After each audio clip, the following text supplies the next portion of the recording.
Emrys here. Across my many quests, I have slayed many demons, rescued some damsels, and as well as saved a few villages in my time. But across all my journeys, you have to wonder, is it the villain that creates the hero, or the hero that creates the villain? What is the point of all of this? What makes a good person a good person? Imagine this, if you will. In a world of nothing but good, would good even exist? Can good even exist without evil? I don't think so.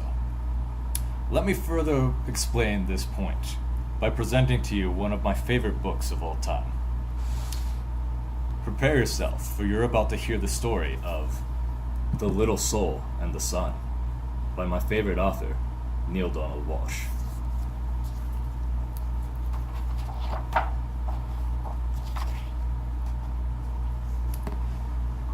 Here we go. Once upon a time, there was a little soul who said to God, "I know who I am." And God said, "That's wonderful. Who are you?" And the little soul shouted, "I am the light." God smiled a big smile. "That's right," God explained. "You are the light." The little soul was so happy, for it had figured out what all the other souls in the kingdom were there to figure out. "Wow," said the little soul, "this is really cool."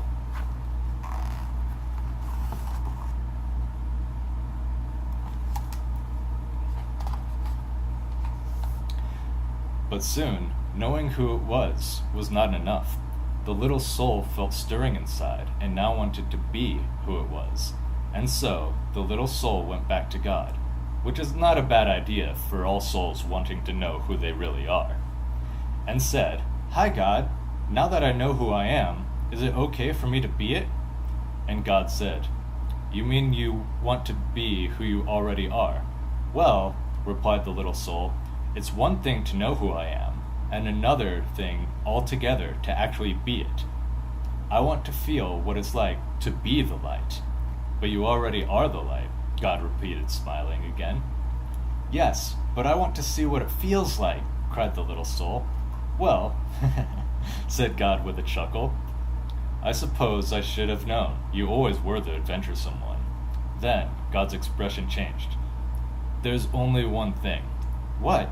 the little soul asked.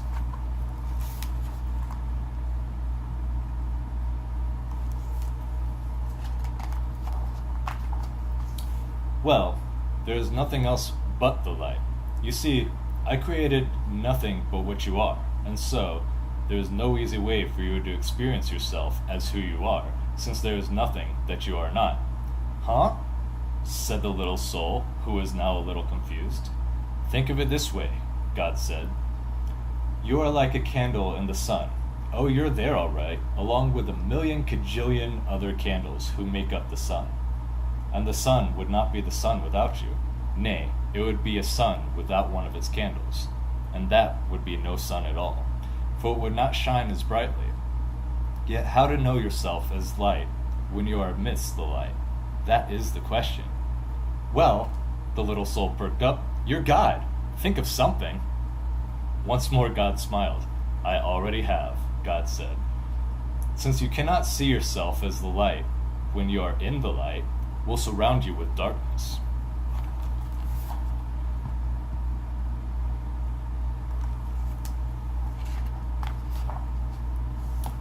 "What's darkness?" the little soul asked. God replied, "It is that which you are not."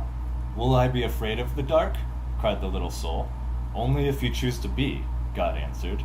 "There is nothing really to be afraid of, unless you decide that there is. You see, we are making it all up. We are pretending." "Oh," said the little soul, and felt better already. Then God explained that in order to experience anything at all, the exact opposite of it will appear. "It is a great gift," said God, "because without it, you could not know what anything is like. You could not know warm without cold, up without down, fast without slow. You could not know left without right, here without there, now without then.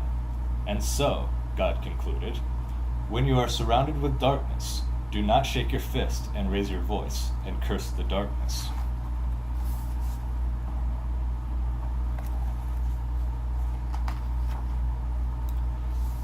Rather, be a light unto the darkness, and don't be mad about it. Then you will know who you really are, and all others will know too. Let your light shine that everybody will know how special you are. You mean it's okay to let others see how special I am? Asked the little soul. Of course, God chuckled. It's very okay. But remember, special does not mean better. Everybody is special, each in their own way, yet many others have forgotten that. They will see that it is okay for them to be special only when you see that it is okay for you to be special. Wow, said the little soul, dancing and skipping and laughing and jumping with joy. I can be as special as I want to be. Yes, and you can start right now, said God, who was dancing and skipping and laughing right along with the little soul. What part of special do you want to be?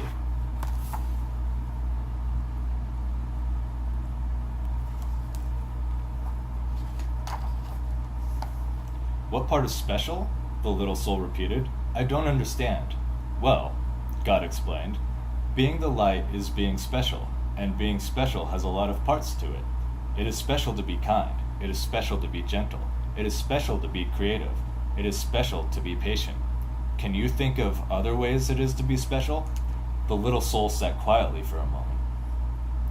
I can think of lots of ways to be special, the little soul then exclaimed. It is special to be helpful. It is special to be sharing. It is special to be friendly. It is special to be considerate of others.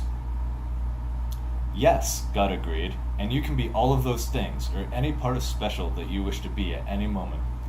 That's what it means to be the light. I know what I want to be. I know what I want to be, the little soul announced with great excitement. I want to be the part of special called forgiving. Isn't that special to be forgiving? Oh yes, God assured the little soul. That is very special. Okay, said the little soul. That's what I want to be. I want to be forgiving. I want to experience myself as that. Good, said God, but there's one thing you should know. The little soul was becoming a bit impatient now. It always seemed as though there were more complication. What is it? The little soul sighed. There is no one to forgive. No one? The little soul could hardly believe what had been said. No one, God repeated. Everything I have made is perfect. There is not a single soul in all creation less perfect than you. Look around you.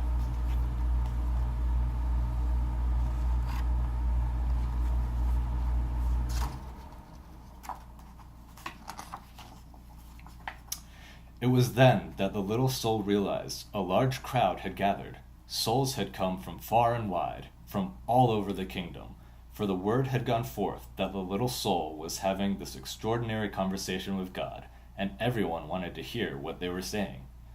Looking at the countless other souls gathered there, the little soul had to agree.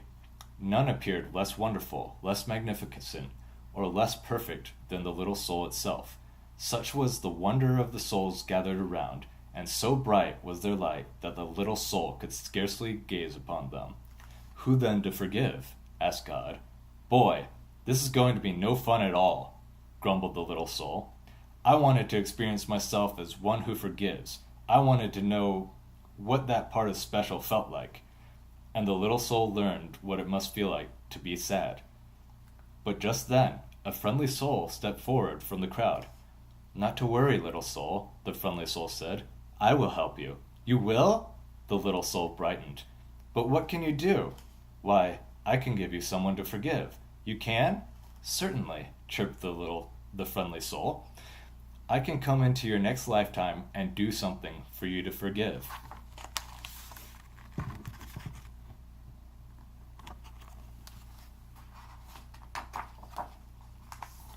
But why? Why would you do that? The little soul asked. You, who are a being of such utter perfection, you who vibrate with such a speed that it creates a light so bright that I can hardly gaze upon you. What could cause you to want to slow down your vibration to such a speed that your bright light would become dark and dense? What could cause you, who are so light that you dance upon the stars and move throughout the kingdom with the speed of your thought, to come into my life and make you so heavy that you could do this bad thing? Simple, the friendly soul said. I would do it because I love you.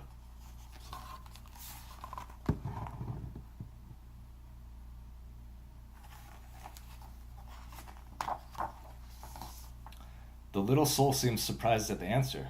"Don't be so amazed," said the friendly soul. "You have done the same thing for me. Don't you remember? Oh, we have danced together, you and I, many times. Through the eons and across the ages have we danced.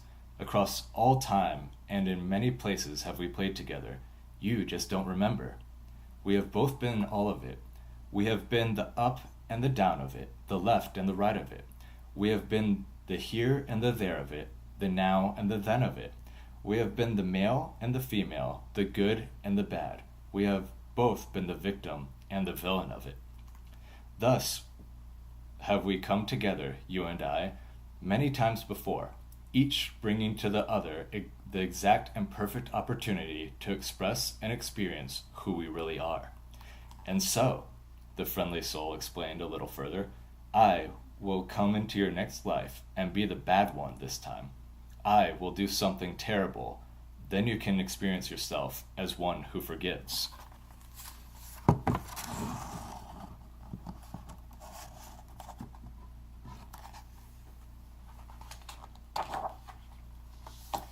But what will you do? The little soul asked, just a little nervously. That will be so terrible. Oh, replied the friendly soul with a twinkle. We'll think of something. Then the friendly soul seemed to turn serious and said in a quiet voice, You're right about one thing, you know. What is that? The little soul wanted to know. I will have to slow down my vibration and become very heavy to do this not so nice thing. I will have to pretend to be something very unlike myself, and so I have but one favor to ask of you in return. Oh, anything, anything, cried the little soul and began to dance and sing. I get to be forgiving. I get to be forgiving. Then the little soul saw that the friendly soul was remaining very quiet. What is it? The little soul asked. What can I do for you? You are such an angel to be willing to do this for me.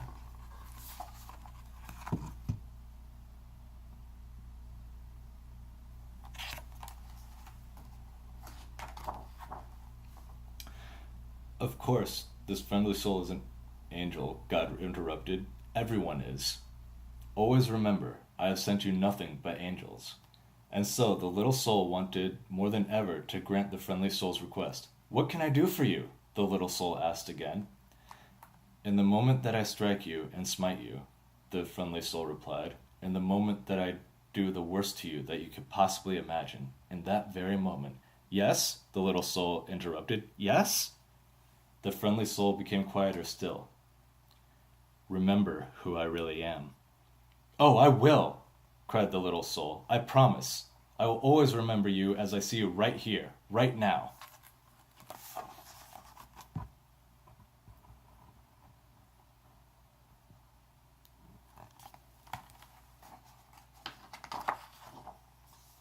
Good, said the friendly soul, because you see, I will have been pretending so hard, I will have forgotten myself.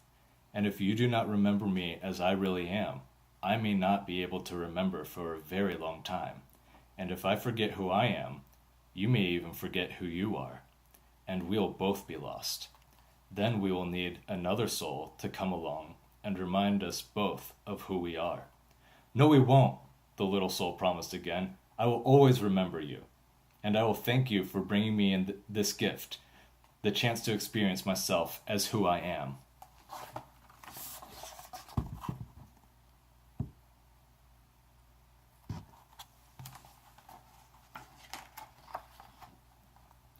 And so the agreement was made, and the little soul went forth into a new lifetime, excited to be the light, which was very special, and excited to be a part of the special, called forgiveness. The little soul waited anxiously to be able to experience itself as forgiveness, and to thank whatever other soul made it possible. And at all moments in that new lifetime, whenever a new soul appeared on the scene, whether that new soul bring joy or sadness, and especially if it brought sadness, the little soul thought of what God had said. Always remember, God had smiled, I have sent you nothing but angels.